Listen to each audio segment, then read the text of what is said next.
નમસ્કાર, ધર્મલોકમાં આપનું સ્વાગત છે. હું છું કૃષ્ણા.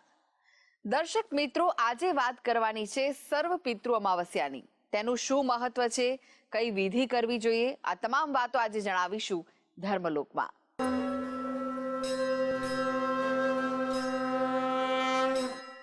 તો આ વિશે જ વધુ માહિતી માટે આપણી સાથે જોડાયેલા છે જાણીતા શાસ્ત્રીજી સ્નેહલભાઈ જોશી. સ્નેહલભાઈ, ધર્મલોકમાં આપનું સ્વાગત છે. જય ભગવાન. જય ભગવાન. જય ભગવાન. દર્શક મિત્રો, સ્નેહલભાઈ, આવતીકાલે સર્વ પિતૃ અમાવસ્યા છે, ત્યારે સર્વ પિતૃ અમાવસ્યાનું શું વિશેષ મહત્વ રહેલું છે?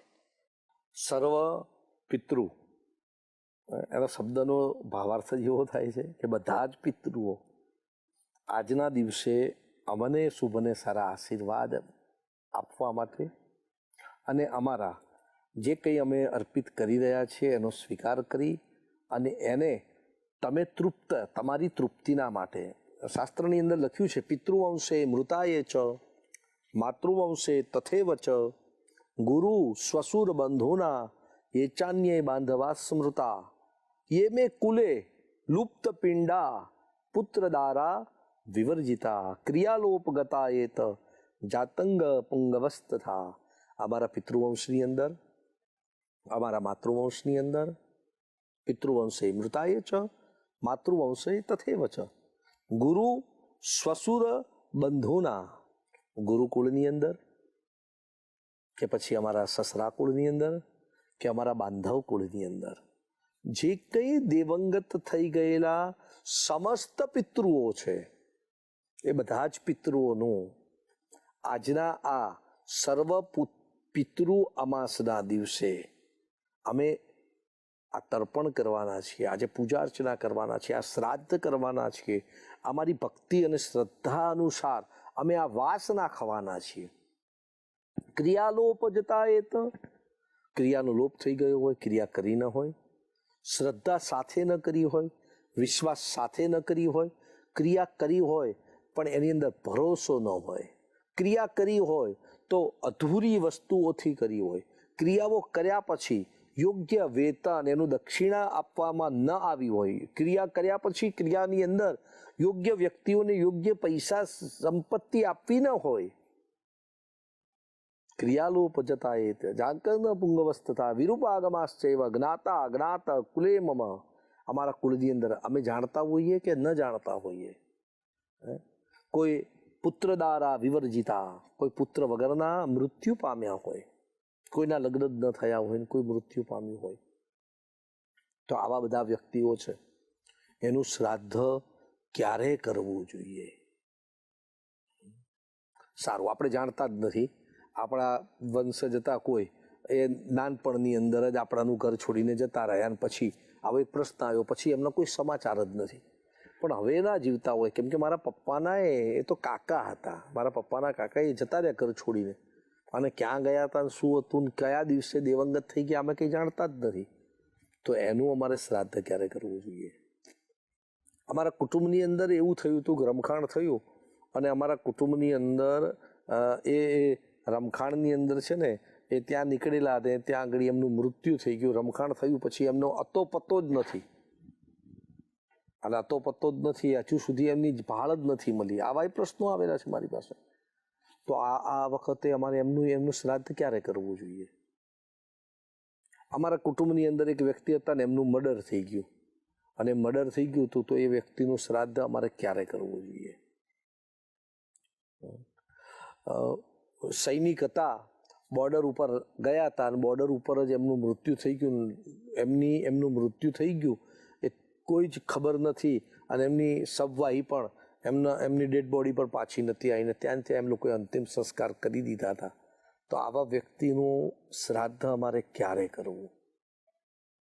અમે તો અમારા કાકા બાપા હતા પણ એમને ખબર જ નથી કે ભાઈ કઈ તિથિના દિવસે દેવંગત થઈ ગયા હતા. તો આ શ્રાદ્ધ ક્યારે કરવું? કોઈ અમારા કુળની અંદર એવું હતું કે જેના કોઈ વંશજ જ નહોતા, એની પાછળ શ્રાદ્ધ કર્યા થઈ જ નથી, તો આવું શ્રાદ્ધ કર્યા કરવું. અમારા એક ખૂબ જ સ્નેહી, અમને પાળી પોષીને જેને મોટા કર્યા, તમારા અમારા ત્યાં સર્વન્ટનું કામ કરતા હતા, નોકરનું કામ કરતા હતા, બેબી ડેનું સરસ રીતે અમને સાચવ્યા, બધું કર્યું, પણ ગડપણ આવ્યું ને ઘરે જતા રહ્યા. અને એ પછી એમના કોઈ અતો પત્તો જ નથી, ક્યારે દેવંગત થઈ ગયા. મિત્રાણી શિષ્યા પસવસ્ય વૃક્ષા. અમારા ત્યાં અમે પશુ પંખીઓ પાળતા હતા. અમે શ્વાનને પાળ્યું હતું, અને શ્વાનને અમે અમારા ઘરના વ્યક્તિથી પણ વધારે લાડ રાખતા હતા. અને શ્વાનનું મૃત્યુ થયું તો અમે બેસણું પર રાખ્યું હતું. બોલો શાસ્ત્રીજી, તો આનું શ્રાદ્ધ અમારે ક્યારે કરવું? આવા એક નહીં, અનેકો પ્રશ્નો મિત્રો તમારા જીવનની અંદર તમને ક્યારેક ને ક્યારેક આનો સામનો કરવાનો વારો આવશે. તો આ બધાનું શ્રાદ્ધ છે, એ શ્રાદ્ધ સર્વ પિતૃ અમાસના દિવસે કરવું.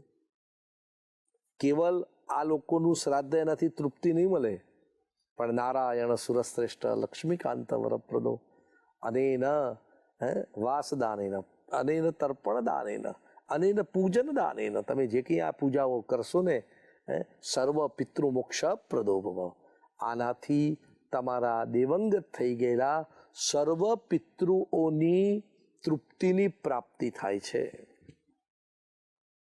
શાસ્ત્રીજી, અમારે ત્રીજના દિવસે શ્રાદ્ધ હતું. એક બેનનો હમણાં જ ફોન આવ્યો, મને કે શાસ્ત્રીજી અમારે ત્રીજના દિવસે શ્રાદ્ધ હતું. કરવાવાળી હું એકલી જ હતી, અને એ દિવસે હું ધર્મની અંદર બેઠેલી હતી, એટલે મારે ત્રીજનું શ્રાદ્ધ થયું નથી. તો આ શ્રાદ્ધ મારે ક્યારે નાખવું? મિત્રો, આ બધું શ્રાદ્ધ અમાસના દિવસે નાખો. અને અમાસના દિવસે જે કંઈ તમે સાંભળી લેજો મિત્રો, ફરીથી વાત, અમાસના દિવસે જે કંઈ તમે શ્રદ્ધા સાથે, કેવલ આપણે બધું કરી ચૂક્યા છીએ, આપણા માતા પિતાનું શ્રાદ્ધ પરિપૂર્ણ થઈ ગયું હતું, બધું થઈ ગયું હતું, પણ તે છતાંય તમારે અમાસનું શ્રાદ્ધ નાખવાથી તમારા સર્વ પિતૃ મોક્ષ છે એની તૃપ્તિની પ્રાપ્તિ થશે. કૃષ્ણાબેન, ગમે તેટલું શ્રાદ્ધ કર્યું હોય, પણ અમાસના દિવસે શ્રાદ્ધ નાખવું એ ખૂબ લાભદાયી છે. શાસ્ત્રની અંદરના કીધા પ્રમાણે એ તો શ્રેષ્ઠ છે જ, પણ ગ્રહોની દ્રષ્ટિએ જોવા જઈએ તો પણ એનું શુભ અને સારું પરિણામ છે. બીજી બધી વૈજ્ઞાનિક દ્રષ્ટિએ જોવા જઈએ તો પણ એ ખૂબ શુભદાયી છે. અને પિતૃઓની તૃપ્તિના માટે પણ આ અતિ ઉત્તમ શ્રેષ્ઠ સર્વ પિતૃ અમાસ શ્રાદ્ધ બતાવેલું છે. જી, કેવી રીતે કરવું જોઈએ આ શ્રાદ્ધ? કઈ વિધિ છે તેની?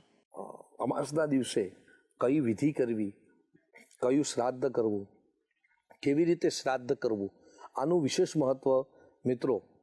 બીજું કંઈ કરો કે ન કરો, આ દિવસે મનથી સર્વ પિતૃઓને યાદ કરી વિષ્ણુ ભગવાનની પૂજા કરવી જોઈએ. પાપજ્ઞ મહાવિષ્ણવે નમઃ. અપરાધ સહસ્ત્રાણી લક્ષ કોટી શતાની ચ નશ્યંતુ તત્ક્ષણ પાપ. ભગવાનને કહેવાનું છે, આ જ ક્ષણે ભગવાન, અમે એક બે પાપ નથી કર્યા, હજારો લાખો કરોડો ખરવો કોટી અબજો અને એનાથી આગળના પણ કોટી પાપો અમારાથી એક બે નહીં પણ હજારો કોટી પાપો કર્યા છે. પણ આ કોટી પાપોમાંથી મને આ જ ક્ષણે મુક્તિ મળે, એવી ભાવના સાથે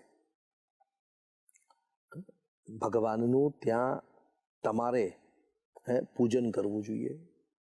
બીજું એક વાત કહું, તમે નાના નાના ઘણાના પ્રશ્નો હોય છે કે મહારાજ અમારા ત્યાં પીપળો ઉગ્યો છે, અમારા ધાબે પીપળો ઉગ્યો છે, અમારા ઘરની અંદર પીપળો ઉગ્યો છે, અમારે આ જગ્યાએ પીપળો ઉગ્યો છે, અમારે એને કાઢવી નાખવો છે, કાઢ્યો નાખ્યો છે, કે અમે કાઢી નાખ્યો છે. તો આ બધા જે કંઈ મિત્રાણી શિષ્યા પસવસ્ય વૃક્ષા, આ બધા વૃક્ષો જે કાપ્યા છે ને, એનું જે પાપ છે ને, એ પાપનું નિવારણ પણ આ સર્વ પિતૃ અમાસના દિવસે વિષ્ણુ પૂજા કરવાથી એ પાપમાંથી તમને મુક્તિ મળે છે. એક વ્યક્તિ, એક દીકરો મારી જોડે આવ્યો, મને કહે શાસ્ત્રીજી, મેં છે ને એક વખત બિલાડીને મારી નાખી હતી. બધું કેમ? મને કે મારી નાખવાની કોઈ ગણતરી નથી, પણ આમ જતી હતી ને પછી મારા જોડે પથ્થર પડ્યો હતો, મેં લઈને સીધો પથ્થરો માર્યો, અને જેવો પથ્થરો માર્યો એવી બિલાડી મરી ગઈ. અને મને એક જણે મનની અંદર થોડો શંકાનો પ્રશ્ન નાખ્યો છે કે તે બિલાડીની હત્યા કરી છે, એટલે હત્યાનું પાપ તને લાગ્યું છે, તો બિલાડીની સોનાની બિલાડી બનાવીને આપવી પડે. તો ભાઈ, તને કહેનાર પણ સુનતા બી દીવાના, કહેનાર બી કહેતા બી દીવાના. તને જેને કીધું ને તારી મસ્કરી કરી છે મારા ભાઈ. મેં કીધું આમાં આવું કંઈ ના હોય. તો અમાસના દિવસે એ જીવાત્માની શાંતિના માટે વિષ્ણુ ભગવાનની પૂજા કરજે, વિષ્ણુ સહસ્ત્રના પાઠ કરાવજે, અને તારી શક્તિ ને ભક્તિ અનુસાર બ્રાહ્મણોને ભોજન કરાવજે. યથાશક્તિ પશુ પંખીઓને કંઈક પૂજન કરાવી અને યથાશક્તિ કીધું તું તર્પણ કરી અને દેવ ઋષિ મનુષ્ય યોનિની તૃપ્તિના માટે શ્વાન, ગૌગ્રાસ અને કાગવાસ આ 3 વાસ નાખજે. તને 100% પરમાત્મા એ તને રાહત થશે. પરમાત્મા એ તારી પૂજાનો સ્વીકાર કરી અને તને જે હત્યાનું પાપ છે એ પાપમાંથી પરમાત્માની કૃપાથી તને મુક્તિની પ્રાપ્તિ થશે. તારા મનનો ભાર છે એ તને શાંતિ પ્રાપ્ત થશે. એવી રીતનું મેં એને સૂચન કર્યું હતું. બસ તો આવી જ રીતે આપણાથી કોઈ પશુ પંખી, આપણે ગાડી લઈને જતા હોઈએ અને નાનું કૂતરાનું બચ્ચું ગલુડિયું હોય, એ મૃત્યુ પામ્યું હોય, સાહેબ યાદ રહી જાય આપણને કે મારાથી હું આ જગ્યાએ ગાડી લઈને નીકળ્યો હતો ને અને કૂતરાનું બચ્ચું મરી ગયું હતું. હું આવી રીતે નીકળ્યો હતો ને આવી રીતે કોઈ પંખી આવ્યું હતું મારી ગાડીમાં, પંખી મરી ગયું હતું.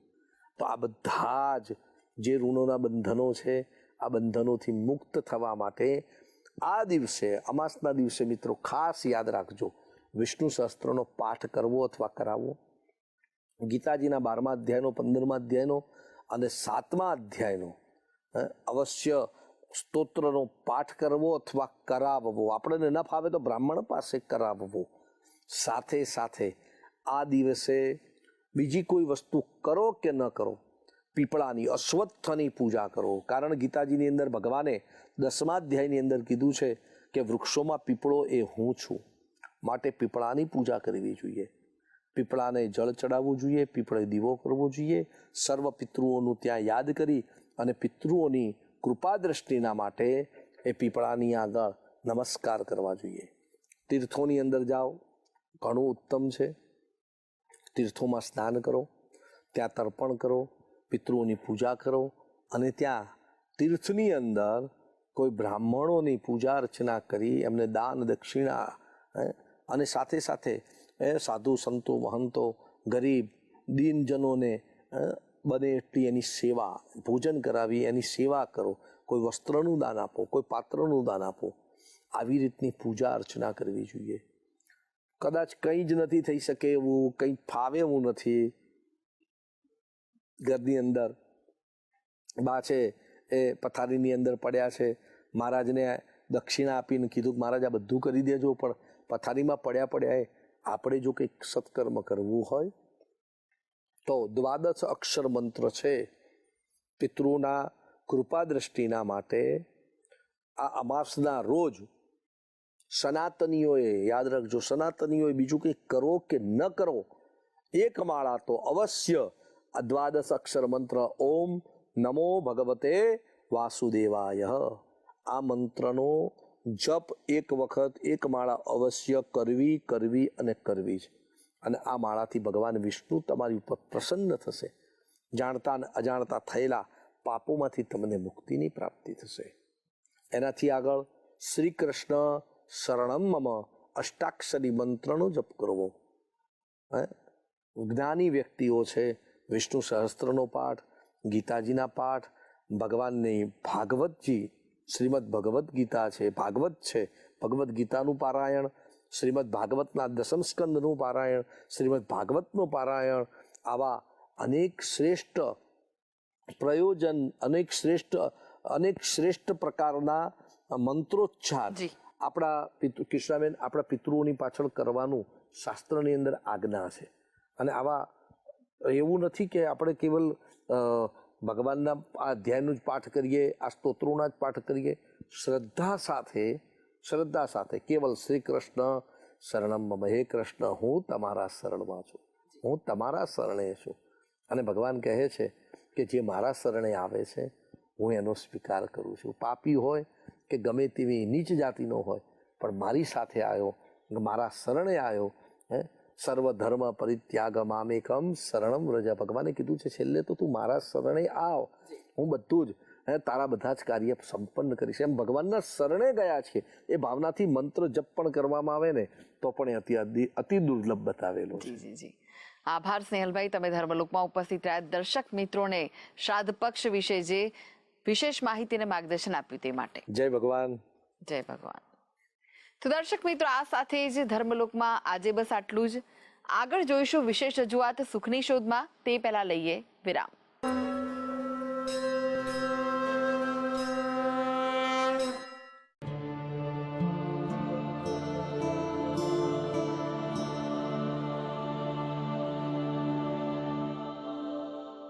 વર્ષો પહેલા બનેલી એક ઘટના છે. એક સંત પોતાના જીવનમાં એ બનેલી ઘટના વારંવાર કહેતા, અને એ સંત પોતાની આસપાસના લોકોને આ ઘટનાને ધ્યાનમાં રાખીને, આ ઘટનાને કેન્દ્રમાં રાખીને જીવનના પ્રસંગોમાં વર્તવા માટે સલાહ આપતા. ઘટના શું હતી, કેવી હતી? બહુ સાદી અને સામાન્ય હતી, પણ એમાંથી દ્રષ્ટિકોણ મોટો મળતો હતો. ચલો આપણે પણ જોઈએ. સાધુએ કીધું કે એક વખત હું પવિત્ર ધર્મસ્થાનોની યાત્રાએ નીકળ્યો. વિવિધ ધર્મસ્થાનોએ હું જતો, દર્શન કરતો, ભગવાનની આરાધના કરતો વગેરે. અનેક લોકો આવતા, મારા ચરણ સ્પર્શ કરતા, મને માન સન્માન આપતા, મને ગમતું. હું આગળ વધતો, પ્રભુની આરાધના કરતો. આ ધર્મયાત્રા દરમિયાન એક વખત મારે એક નદીને ઓળંગવા માટે મોટી નાવમાં બેસવાનું થયું. નાવમાં મારી સાથે અન્ય બીજા ઘણા બધા લોકો હતા, અને મારી સાથેના લોકો મારી જેમ એક વ્યક્તિ તરફ ઘૃણા કરી રહ્યા હતા. એ વ્યક્તિ કોણ હતો? એક વ્યક્તિ હતો, ઉપરના 2-3 બટનો ખુલ્લા હતા, પગના પાયજા વાળેલા હતા, વારંવાર એક બોટલમાંથી 2 ઘૂંટલા ભરીને કસ કાઢતો તો, નશો કરતો હતો. વારંવાર 2 મિનિટ થાય ને એક ઘૂંટલો ભરે, નશો કરે. અને આટલા બધા લોકો નાવમાં હતા, પણ એણે એક સ્ત્રીને માથે ઉઢાડીને પોતાના ખોળામાં સુવડાવી હતી, અને વારંવાર એનું માથું પસારતો હતો, એના પગે દાબતો હતો, અને માથું પસારતો હતો, માથું દાબતો હતો. અમને બધાને જોઈને ઘૃણા આવી કે ધર્મ સ્થળો પર આવી રીતે વર્તન કરનારા, આ પવિત્ર નદીઓ પરથી જ્યારે આપણે પસાર થઈ રહ્યા છીએ ત્યારે આવી રીતે વર્તન કરનારા લોકો, શું આને ભાન નહીં હોય કેવી રીતે વર્તવું? શું આને અક્કલ નહીં હોય? શું આને વિવેક નહીં હોય? અમને બધાને ખૂબ દુઃખ અને આશ્ચર્ય થતું. અમે દૂર જઈને એ માણસ કેટલો બધો વિચિત્ર છે તેની ચર્ચા પણ કરવા. અન્ય લોકો ચર્ચા કરતા તો હું પણ તેની સાથે ભળી ગયો, કારણ કે બધા જ લોકો મોટે ભાગે કોઈ ધાર્મિક અનુષ્ઠાન અથવા તો ધાર્મિક યાત્રા આવેલા હતા, માટે બધા મર્યાદામાં રહેતા હતા. પણ અચાનક થયું એવું કે નાવ ડગમગવા માંડી. બધા નાવમાંથી નીચે પડવા માંડ્યા. બધાએ બચાવો બચાવો બૂમ પાડી, પણ નાવિક પાસે એવા કોઈ સાધનો હતા. નાવિક જો નાવ છોડીને બધાને બચાવવા જાય તો નાવ આખી ડૂબી જાય. શું કરવું? ત્યાં તો જે પેલો પીધેલો વ્યક્તિ હતો, એણે જેટલું થાય એટલું નદીમાં કૂદીને બધાને બચાવ્યા. ખૂબ એણે મહેનત કરી, ખૂબ સહકાર આપ્યો. મને પણ એને પડતા પડતા બચાવ્યો. 1-2 જણ જે પડી ગયા હતા એને પણ લઈ આવ્યો.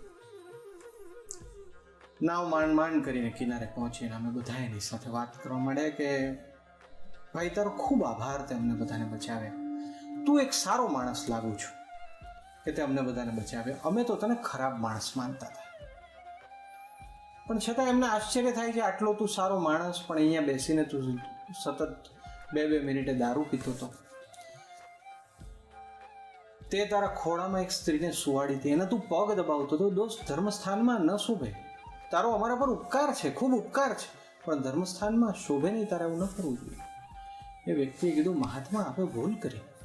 જે સ્ત્રી ઓઢીને મારા ખોળામાં માથું મૂકીને સૂતી હતી તે મારી માતા હતી. તેની તબિયત ખરાબ હતી, માટે હું એને માથું દબાવતો હતો અને પગ દબાવતો હતો.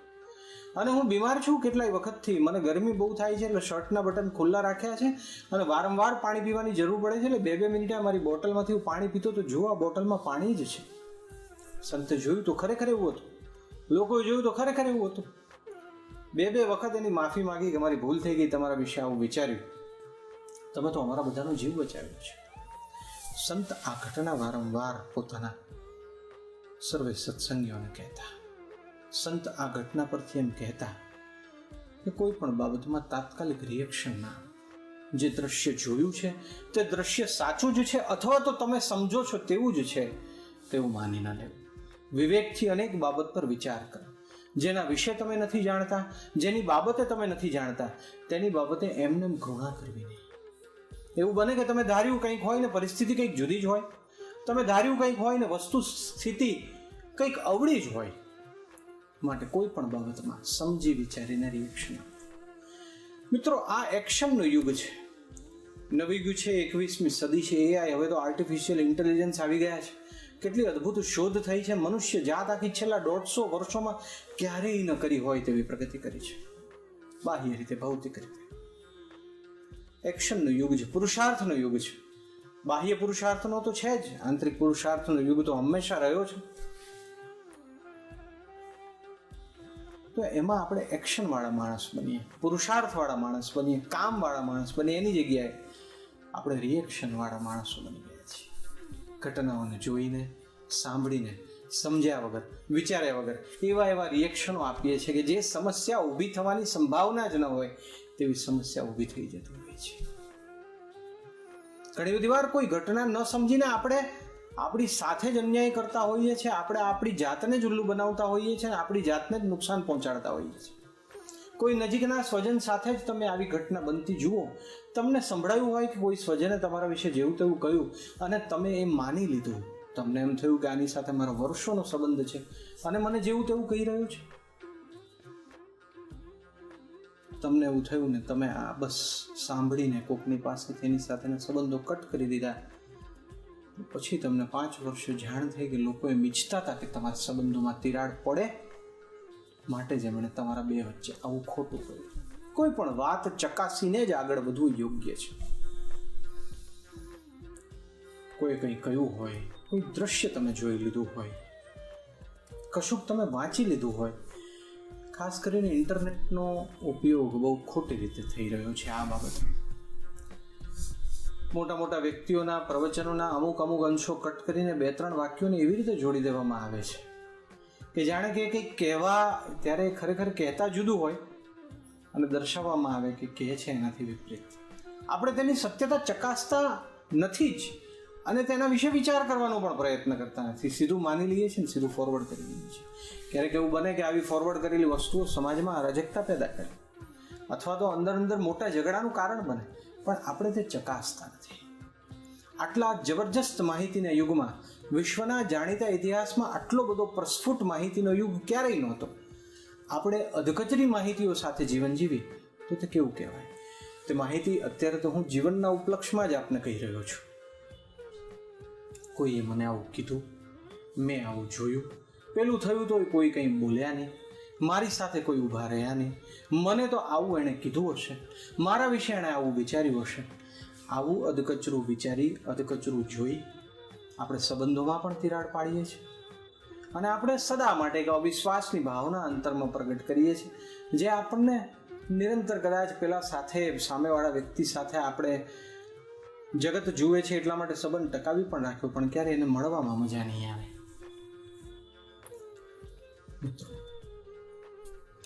આ એક એવી બાબત છે જે વ્યક્તિએ પણ જોવાની છે અને સમષ્ટિ તરીકે સમાજે પણ જોવાની છે. કોઈ એક વ્યક્તિની તાત્કાલિક પ્રશંસા કરી દેવી, કોઈ એક વ્યક્તિની તાત્કાલિક નિંદા કરી દેવી, પરિસ્થિતિને જાણ્યા વગર તે સમાજમાં ઇમ્બેલેન્સ પેદા કરે છે. નાનપણમાં એક જોક વાંચ્યું તો યાદ આવે છે કે એક વખત સ્ટીમરમાં છગન કાકા જઈ રહ્યા હતા અને બીજા ઘણા બધા યાત્રીઓ હતા. અચાનક જ સ્ટીમરમાંથી એક શ્રીમંત વ્યક્તિનું બાળક નીચે દરિયામાં પડી ગયું. છગન કાકાએ તાત્કાલિક કૂદકો માર્યો અને બાળકને પકડી લીધું.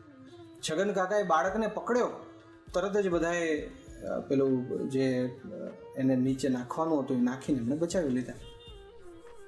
છગન કાકાનો સન્માન સમારંભ યોજાયો. શ્રીમંતે તેમના માટે 5 લાખ રૂપિયાની ભેટની વ્યવસ્થા કરી. પછી છગન કાકાને કીધું, છગન કાકા આપના માનમાં આ બધા બોલ્યા, આપે ખૂબ બહાદુરી દાખવી છે, આપે છોકરાને બચાવી લીધો, કોઈ નહોતું કૂદ્યું નહીં પાછળ ભર સમુદ્રમાં, તમને તો એવું તરતાય નથી આવડતું, આપની દયા લાગણીને ખૂબ માન છે, આમ છે તેમ છે, તમે પણ હવે 2 શબ્દો બોલો. છગન કાકા બિચારા ભલા ભોળા ચોખ્ખું માઇક લઈને કીધું, તમે બધા મારી પ્રશંસા કરો છો, મને ભેટ બધી આપી, ખૂબ આભાર, હું ભેટ લઈ જ લેવાનો છું, પણ મને એટલું કહો કે મને ધક્કો કોણે માર્યો હતો? એટલે છગન કાકા પોતે નહોતા કૂદ્યા, એમને કોઈ ધક્કો માર્યો હતો ને એ બાળકને પકડવા નહોતા ગયા. એને એમ થયું કે આ બાળકને કદાચ તરતા આવડતું એમ માનીને એણે બાળકને પકડી દીધું. ત્યાં સુધી તો પેલી દોરી આવી ગઈ ને બધા બચી ગયા. જોનારને એમ લાગ્યું કે છગન કાકા તો બાળકને બચાવે છે. જે જોઈએ છે તેટલું સાચું નથી, એમાં સમજણ, બધું માહિતી તે જરૂરી છે. અધકચરું જોઈને આપેલું અધકચરું રિએક્શન કેટલી બધી જગ્યાએ આપણને સમસ્યા ઊભી કરાવે છે. તે તો આપણે આપણા અંગત જીવનના પ્રસંગો વિચારીશું ત્યારે જ બરાબર ગાંઠ બંધાશે અને ત્યારે જ બરાબર સમજાશે. આ વાતને વિચારવા માટે અહીં જ રાખી દઉં છું.